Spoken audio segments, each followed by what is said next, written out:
May karapatan ako mag-comment sa ating mga barangay officials, sa ating mga government officials, sa pinakamataas down to the bottom line, kasi isa tayong legitimate Filipino citizen at ako ay isang botante.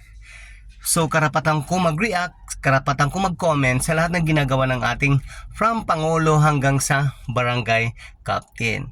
So walang bashers na dapat mag-bash sa lahat ng aking nagiging reactions, kasi totoo naman, dahil itong ating mga sa kaliwat kanan na mga partido, wala silang ginawa matatapos na lang ang ang termino ni PBBM.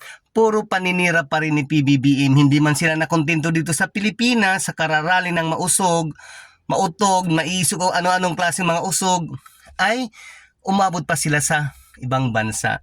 So yun lang po, ang akin lang naman, bakit pa makakarating sa ibang bansa at tatayo sa entablado doon sa ibang bansa na ang kanilang subject matter ay si PBBM, na kaysa ano daw, magnanakaw, corrupt daw. Bakit hindi sila dito sa Pilipinas magreklamo at pumunta sa Supreme Court? Kaya mayroon tayong Supreme Court. Oo, hindi doon sa Japan, hindi doon sa Amerika, hindi doon sa Hong Kong, kung hindi dito sa Pilipinas. Lalo tuloy silang, ang aking advice lang naman, ang aking komento lang naman ay para ma-encourage sila na hindi nila gawin sa ibang bansa, na dito sa Pilipinas, kasi nandito ang maraming botante. Kasi ako, naranasan ko for almost 4 decades na kabubuto ko sa presidente sa abroad. Alam ko, kasi hindi lahat doon ay botante.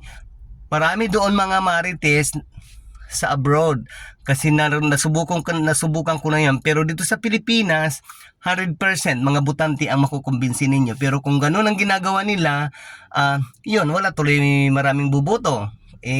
Sa sa ano ko ngayon, sa panonood ko ng mga sa YouTube, lalo na sa aking mga pinakamamahal na mga YouTube creators, content creators, na aking mga idol, itama nga lang naman sinasabi nila na mas less ng porsyento ng Dutae party list yung organization. So wala na. So yun po, kaya wag kayong masorpresa sa akin. Ang kilay ko ay napaka napaka-stricta. Kilay lang naman. Pero ang totoong personal kong pagkatao, mabait ako at hindi ako nang lalait ng tao, kasi Pilipino din ako.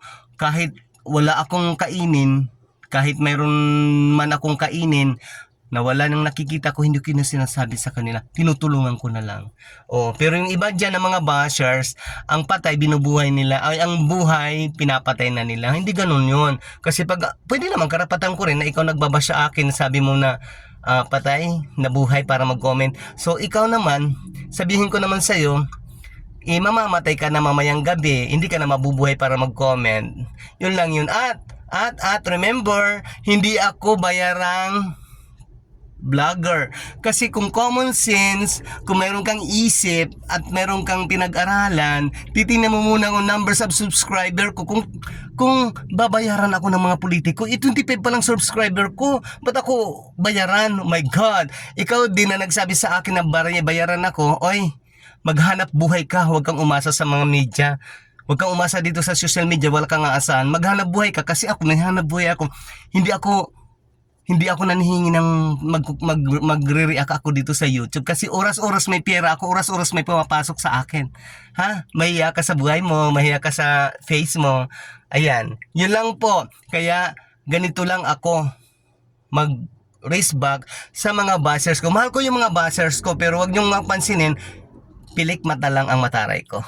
Yun lang po. Sa susunod, marami akong magiging reaction sa ating government officials. Subaybayan nyo yan. Magko-comment ako, mag-react ako, bahala na kayo mga bashers. Welcome naman kayo sa akin. Hindi naman ako nagagalit. Mahal ko kayo mga bashers. Bye-bye!